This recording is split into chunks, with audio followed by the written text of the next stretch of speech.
जय जगन्नाथ। श्री शिवाय नमस्ते भ्याम। कैसे हैं आप सब? आशा करते हैं अच्छे होंगे।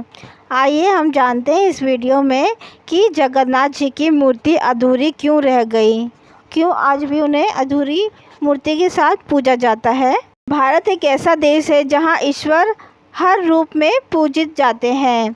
कहीं वह पत्थर के रूप में, कहीं वृक्षों में, कहीं जल में, तो कहीं अधूरी मूर्ति में। आज हम बात करने जा रहे हैं उस रहस्य की जो सदियों से लोगों के मन में प्रश्न बनकर खड़ा है कि आखिर जगन्नाथ जी की मूर्ति अधूरी क्यों है। क्या कारण था कि भगवान विष्णु स्वयं अधूरी मूर्ति के रूप में धरती पर विराजमान हुए? क्या यह सिर्फ एक संयोग था या इसके पीछे कोई गुण संदेश छिपा है? तो शुरू करते हैं। भगवान जगन्नाथ की मूर्ति अधूरी क्यों है, इसकी पौराणिक कथा। कहानी हमें लेकर चलती है सतयुग की ओर, जब पृथ्वी पर अत्याचार बढ़ रहा था, धर्म लुप्त हो रहा था और सत्य को कुचला जा रहा था।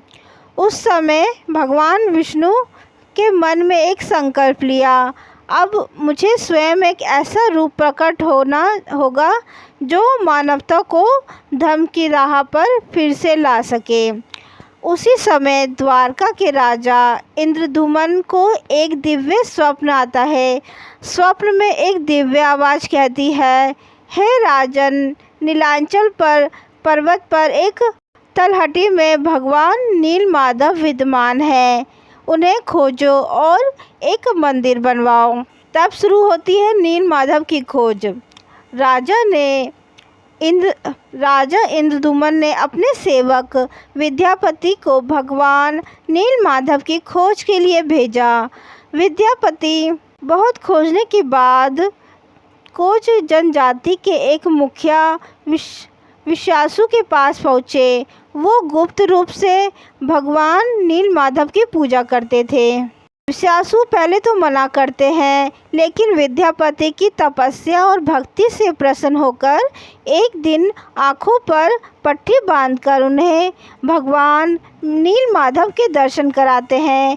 लेकिन जब राजा इंद्रद्युम्न स्वयं वहाँ पहुँचे तो भगवान नीलमाधव अर्धध्यान हो चुके थे। राजा बहुत दुखी होते हैं। तब एक आकाशवाणी होती है, हे राजन, समुद्र तट पे एक दिव्य लकड़ी का लट्ठा बहकर आएगा, उसमें मेरा रूप निहित होगा, उसे प्राप्त कर मंदिर में मेरी प्रतिमा स्थापित करो। कुछ समय बाद समुद्र में एक चमत्कारी लकड़ी का लट्ठा तट पर आता है। किसी ने उसे ना कोई काट सकता है ना जला सकता है।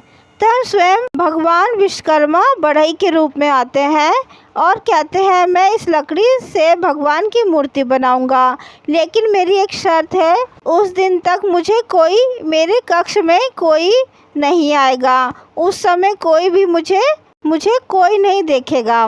राजा और रानी कर लेते हैं, लेकिन जब कई दिन बीत जाते हैं, कमरे से कोई आवाज़ नहीं आती है, तो रानी को चिंता होती है, कहीं मृतिका की मृत्यु तो नहीं हो गई, मृत की मृत्यु तो नहीं हो गई।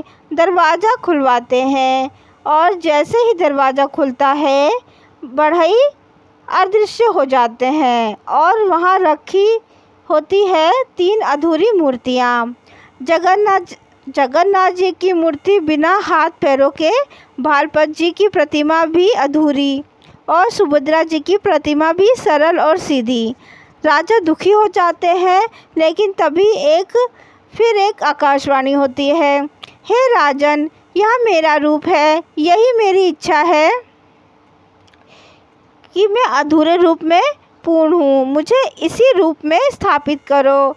और तब से आज तक भगवान जगन्नाथ, भालभद्र और सुभद्रा जी इन्हीं अधूरी मूर्तियों के रूप में नीलांचलपुरी में विराजमान है। अब यह सवाल उठता है कि भगवान स्वयं अधूरी मूर्तियों क्यों प्रकट हुई? इसका उत्तर हमारी चेतना में छिपा है। अधूरा रूप पूर्णता का प्रतीक है। जगन्नाथ जी का रूप में यह सिखाता है कि वो बाहरी सुंदरता, आकार और रूप में नहीं है, बल्कि आत्मा और भावनाओं में ईश्वर की पूर्णता है। भक्ति सबसे बड़ी है। ईश्वर की भव्यता नहीं चाहिए, पूर्णता शरीर होने नहीं चाहिए, बस सच्ची श्रद्धा और किसी भी रूप में आ सकती है। समाज को एक गूढ़ संदेश देता है। अधूरी मूर्ति यह बताती है कि जो समाज शारीरिक अक्षमताओं को कमजोरी समझता है वह गलत है, क्योंकि ईश्वर स्वयं अधूरी मूर्ति में भी विराजमान है। तो क्या आप जानते हैं कि हर 12 से 19 साल में एक बार भगवान जगन्नाथ जी की मूर्ति बदली जाती है। इसे कहते हैं नवकलेवर। इस परंपरा में एक खास बात है, नई मूर्तियाँ वैसी ही होती हैं, अधूरी, ना सुंदर चेहरा, ना पूर्ण अंग, क्योंकि ईश्वर का यही रूप ही उन्हें सबसे पवित्र बनाता है। तो मित्रों, भगवान जगन्नाथ को अधूरा रूप दरअसल हमें अधूरेपन की पूर्णता सिखाता है। हमें यह बताता है कि जिंदगी सब कुछ परफेक्ट नहीं होता, लेकिन उसकी अपूर्णता में भी एक दिव्यता होती है। अगर हम इस भाव से, प्रेम से, भक्ति से किसी को देखें तो वो अधूरा भी पूर्ण हो सकता है।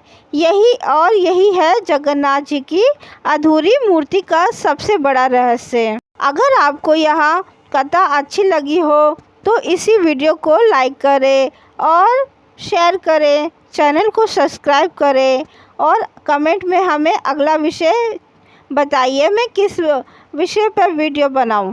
तो आप कमेंट करके हमें ज़रूर बताएगा अगला किस विषय पे वीडियो आप देखना चाहते हैं। तब तक के लिए जय जगन्नाथ, हर हर महादेव।